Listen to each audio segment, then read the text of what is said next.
the truth, the whole truth, nothing but the truth? Raise your right hand and say, so help me God. So help me God. Thank you. You may be seated. Mr. Mungalo, you have made a statement which will form part of your evidence before this commission, or before we even start with your evidence. Can I ask you these questions? Did you make this statement voluntarily? Yes, I did. Did anyone force you to say things in your statement that you did not agree with? No, Commissioner, it was voluntary. Yes. May I then ask you to start with your statement at paragraph 1.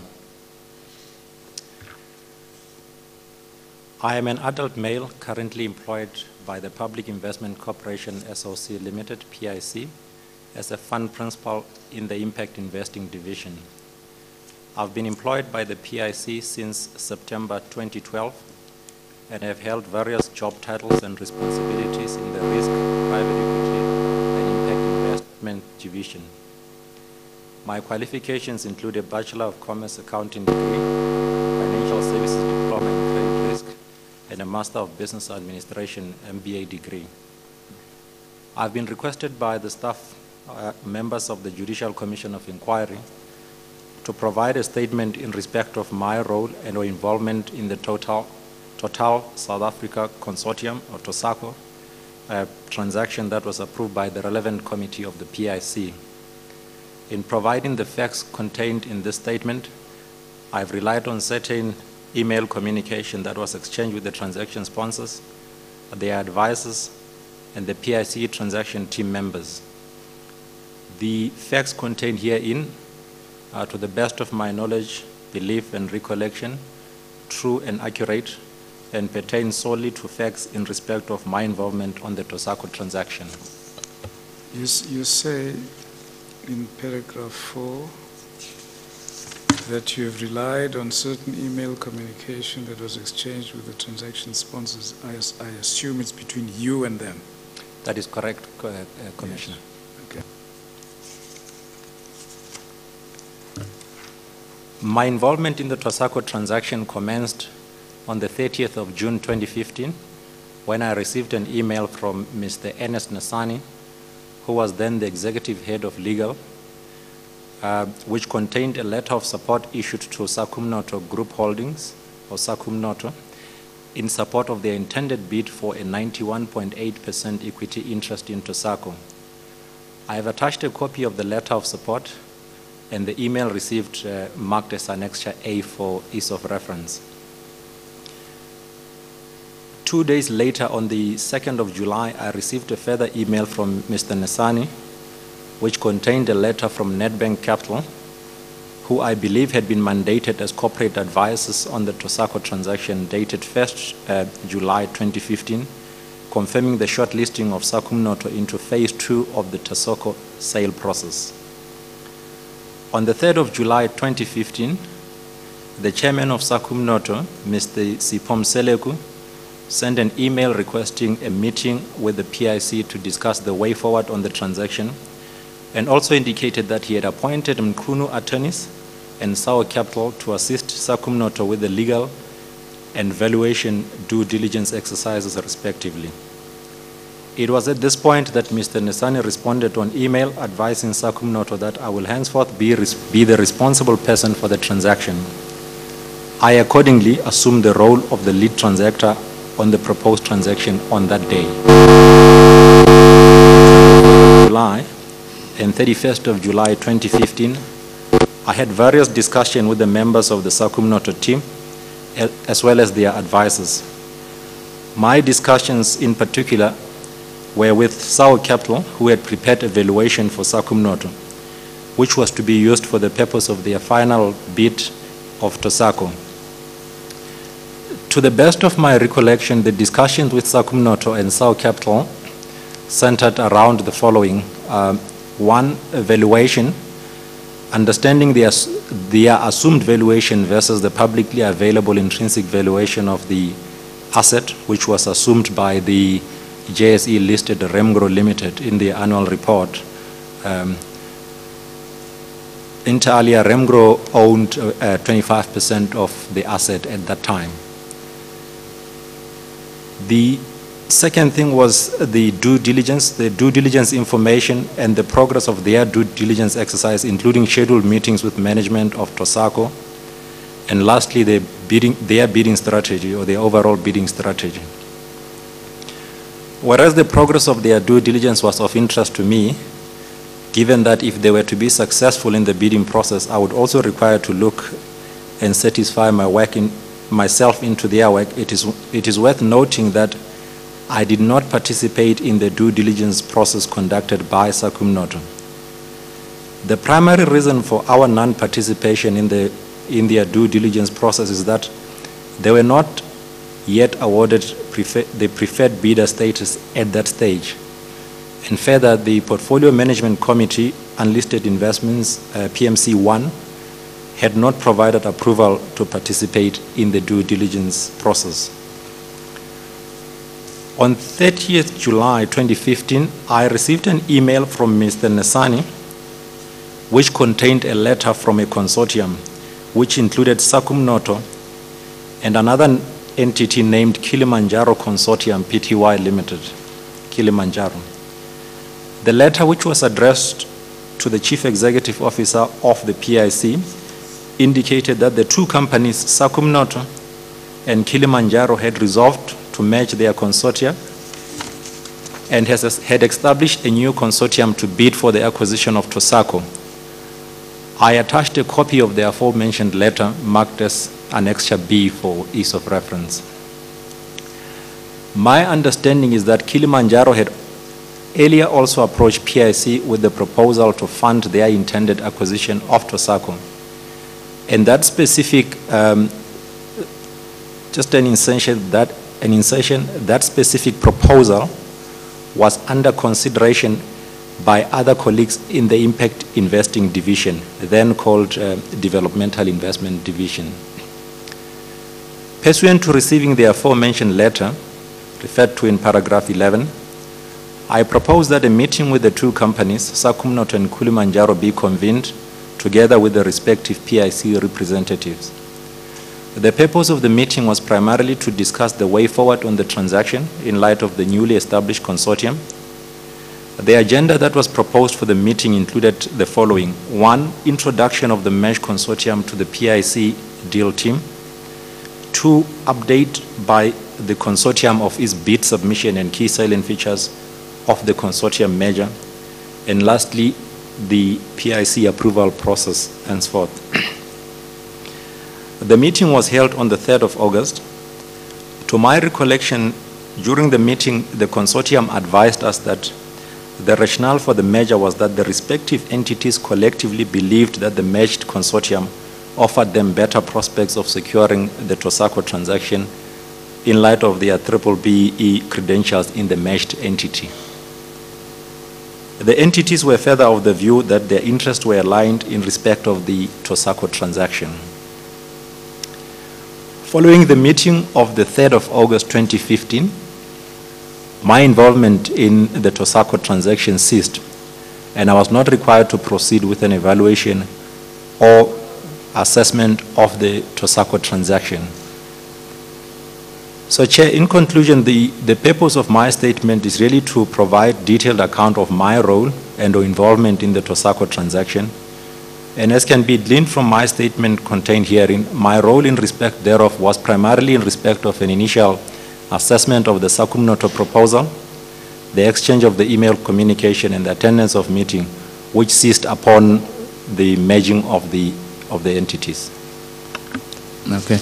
If I may ask you this question, was it the first time that Sakumo was approaching the PIC? So, or was it the first time that Sakumo had a relationship with the PIC? To you, Commissioner, Sakumo had an existing relationship with PIC emanating from a transaction that was concluded in 2012, wherein the PIC underwrote a call option agreement to Mpilo Financial Services, a subsidiary of Sakumo. Okay, what led to that call option? If maybe you could explain to the Commission in detail about that relationship.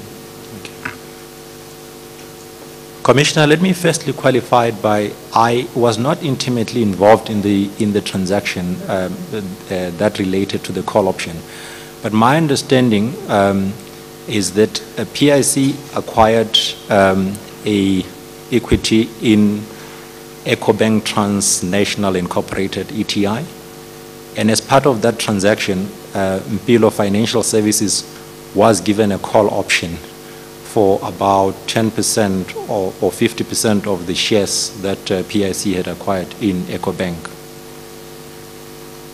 Okay.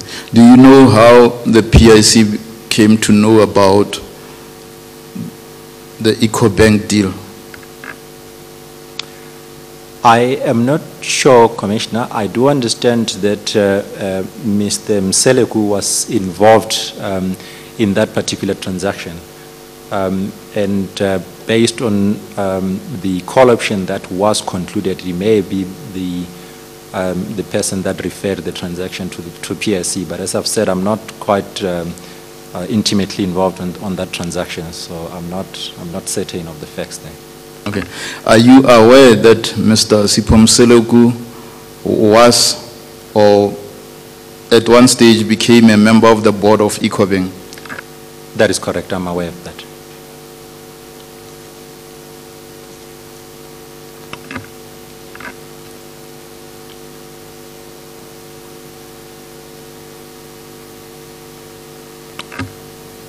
Do you perhaps know how, or do you perhaps know the basis of him becoming a member of the EcoBank board?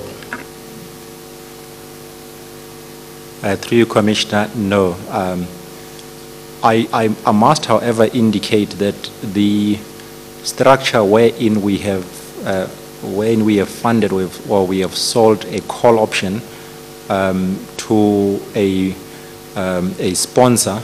In some instances, the PIC does nominate that sponsor to sit on the board of that investee company, but I'm not sure if those are the facts in respect of the EcoBank transaction. So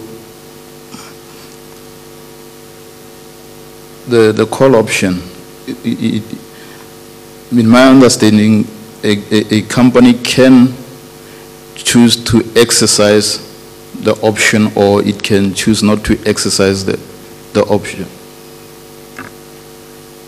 Through you, Commissioner, that is correct. So the call option is essentially an agreement that affords a party to acquire the shareholding or the instrument at a later stage at a predefined price. So it's a financial derivative instrument. So even before the PIC knows whether a part or a company will exercise the option, it can still nominate a member of that company to the board of an investee company. So through you, Commissioner, I think the issue of the appointments on the board is ultimately the prerogative of the Directors' Affairs Committee of the PIC, which is a subcommittee of the board. And if there is a view that a sponsor or an individual should be nominated on a particular board, it will go through that process, which would include recommending that individual to the Directors' Affairs Committee, taking into account whatever skills they have got. In this particular instance, wherein an individual may have an interest, it may also be a factor to be considered in nominating that person. Let's move to the issue of the due diligence in respect of Sakumo. I know you no longer took part on the transaction after the 3rd of August. Do you know if any due diligence was conducted in respect of Sakumo et al.? Commissioner, I am not aware. I ceased being involved in the transaction on the 3rd of August, and a separate transaction team proceeded with the transaction, which was ultimately approved and finalized. So I don't know what happened thereafter. Mr. Commissioner, if I may just bring this to the attention of the Commission, there is an employee of the PIC who was involved after Mr. Mongalo no longer became involved. We intend to call him to testify before this Commission. Let's move to the issue of the transaction costs. According to the evidence released before... Sorry, can I just ask an additional question while you're looking at that? Because it would be, first of all, was a due diligence ever done? But second of all, was the approval ever obtained from the PMC Unlisted Investments, PMC1, for the involvement of Sakumo? So if you are finding out about that, if we could add that into the question. Commissioner, Did you want to answer? Yes, I wanted to say that during my involvement up until the merged consortium, we had never performed due diligence.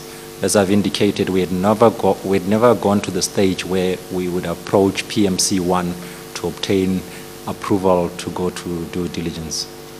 Prior to the consortium coming together, the two, Kilimanjaro or Kili Capital and Sakumo, there had been no due diligence on this part of the Sakumo.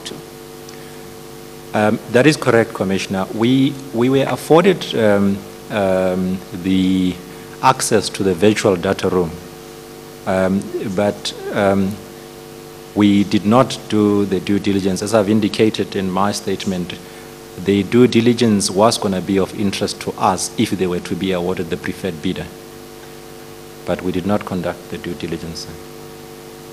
And then what exactly was Sour Capital's role if it wasn't part of the due diligence and so on? What were they paid to do? Because they were the transaction advisor for Sakumo? Commissioner, through you, I do not know, I do not have the details of the payment of their fees, but I could talk about my engagement with them. They provided us with the valuation which they had prepared for Sakumo, which was obviously of interest to us or to me if I was to proceed with the transaction. So I'm aware that they were the financial advisors to Sakumo, and as I've indicated, they also had a law firm, Kunu Attorneys, that was attending to their legal due diligence.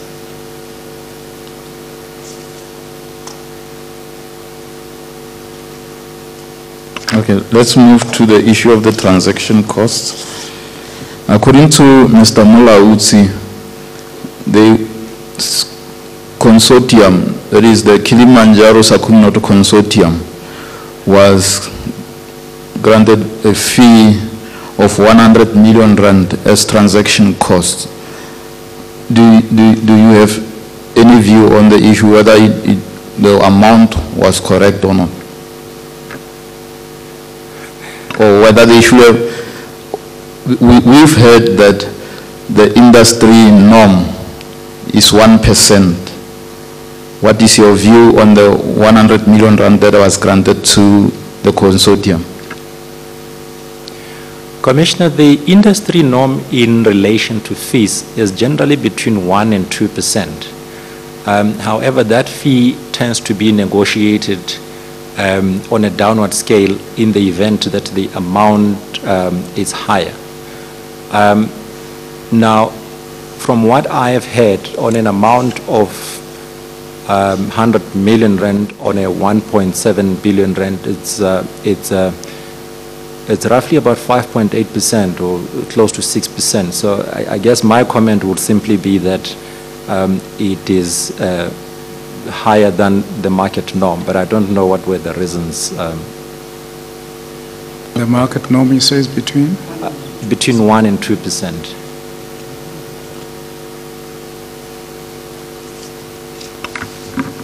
And what Mr. Mulauzi said also was that they shared, the two companies shared the 100 million rand. Now, if the norm is between 1 and 2%, would the transaction fees be awarded to each company or granted to each company, especially after the merger? Or would the norm still be 1% to 2%? So, Commissioner, let me start by saying that the issue of fees, although it is 1 to 2% the norm, the way we typically structure them is that it is part of your loan. So it's not like the PIC is paying it.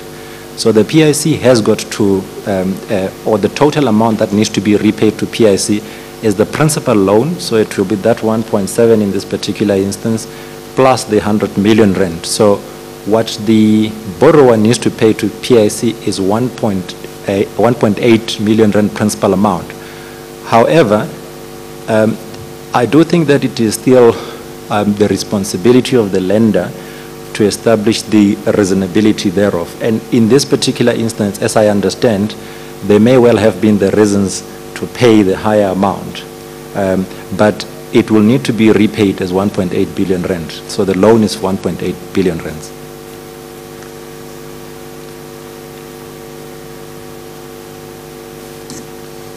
Commissioner, I have no further questions.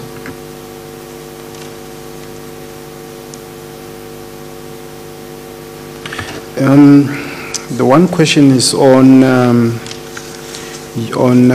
you. What department were you in when you looked at the transaction? Because it seems there was another transaction, similar transactions in the impact investing division. Through you, Commissioner, I was in the impact investment division as well.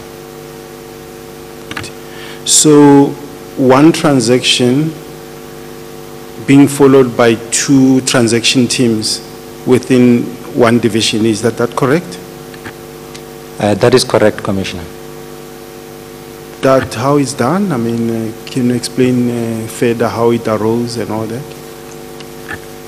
So, Commissioner, I need to say that it's not an ideal situation, but it does happen that we do have the same transaction being pursued by one organization, and it happens quite often in the banks. But it is important to create a virtual information barrier, in that there may well be instances where one party know what the other party is bidding for, and that obviously creates problems. In this particular instance, myself and the transaction team that was looking at the Kilimanjaro transaction, we both reported to Mr. Roy Rajda as the executive head of impact investing or developmental investments at the time. But how the transaction came through to me, it did not come through Mr. Rajda. And as I understand, he wasn't aware of the transaction up until we had to merge the consortium. The transaction, as I've indicated, came through Mr. Nesani, who at the time had issued the expression of interest or the letter of support to a different consortium, which is the Sakumo consortium.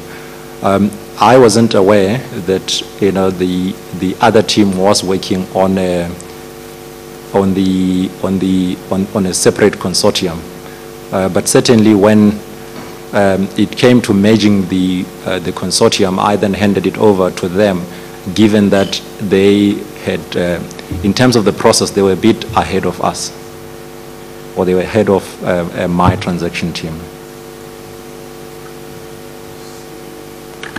Does it happen that you would have the PIC looking at two consortiums, two consortia to fund in one transaction? Does it ever happen? Through you, Commissioner, yes, it does happen. As I've indicated, it also happens quite a lot in the banks. But what typically happens is that a transaction like Toso, it's a transaction that has been on the market. So we knew about it. And typically, PIC gets approached by multiple sponsors looking at funding for that transaction. Now, at that point, none of them has got exclusivity on the transaction. So all of them are bidding for the asset.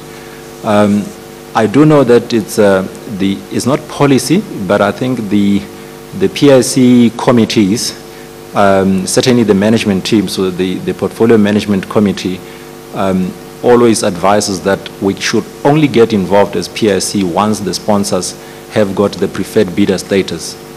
The challenge with that is that it creates a chicken and egg situation because the sponsors requires the letter of support for them to go into the bidding process. So there are instances where we do provide letter of support to multiple parties with the view that should any of them be selected to the preferred bidder, we will then continue with that consortium. All right. Okay. So that's the answer which we were looking for in terms of the rationale for talking to two consortiums. Yeah. That is correct. I think that's what we would typically do. I guess in addition to that, we would put exclusivity or to be afforded the exclusive status in the event that either of the parties gets awarded the preferred bidder status.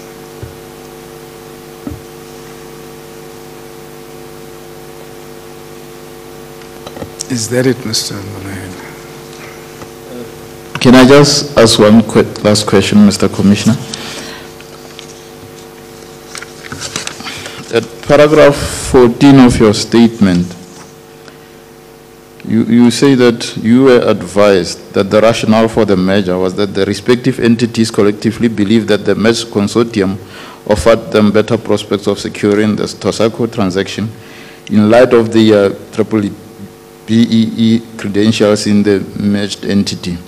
If I may ask you this question, did Kilimanjaro, that is Kilicap, need to merge, or was their BEE status such that they needed to merge with Sakumo?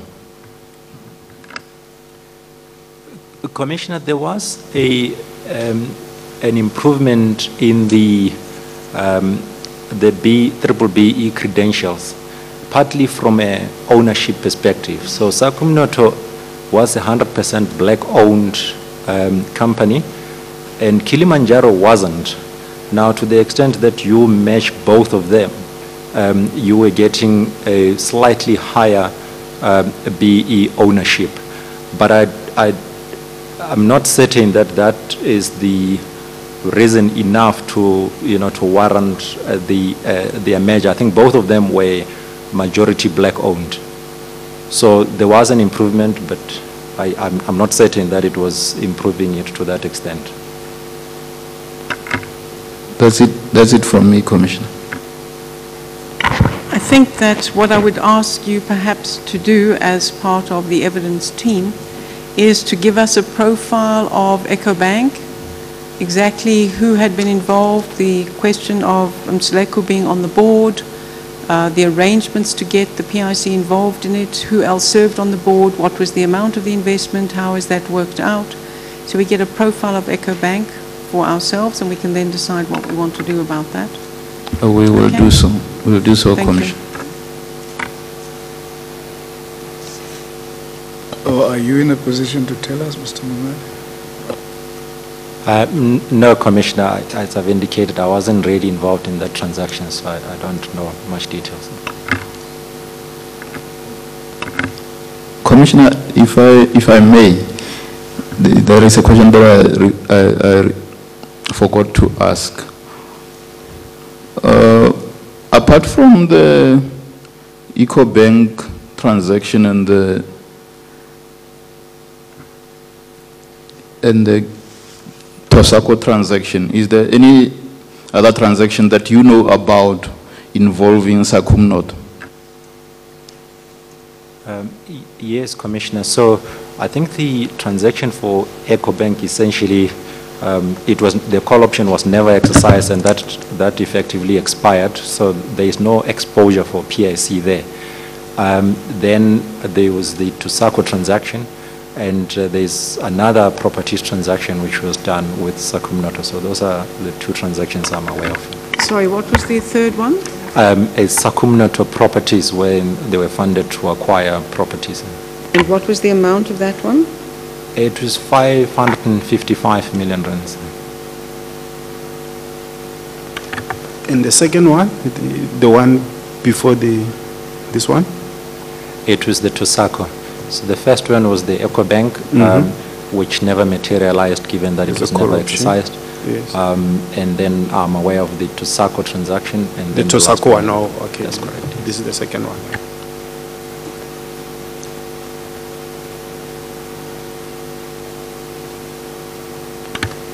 What was that amount? The properties, 500 million, eh? 555. 555 million rand. 555. Know when that was done? Commissioner, I'm not certain of the dates, but I think it would have been immediately after the Toso transactions, given that when we were dealing with the Toso transaction, I was also talking to them on the properties transaction. In the properties, what were they for? Was it new buildings or transfer, buying other buildings or purchasing a stake in a property company? What was the transaction? So one of the subsidiaries of Sakumo Group Holdings is Sakumo Properties, a property investment company, and we are funding them to acquire 3 properties, 3 existing properties.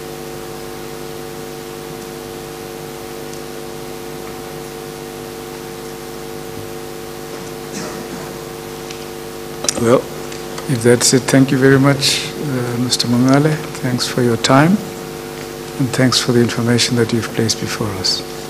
Thank you, Commissioner. Okay. Thank you. Commissioner, that concludes the business of the day. Does that mean we'll adjourn until Monday? Yes, Commissioner, Mr. Commissioner. Okay. What date is Monday? I think it's the first, Mr. Commissioner. Yes. Yeah. Should we be here? Yes, we'll adjourn then for this week until Monday, April 1 at 10.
think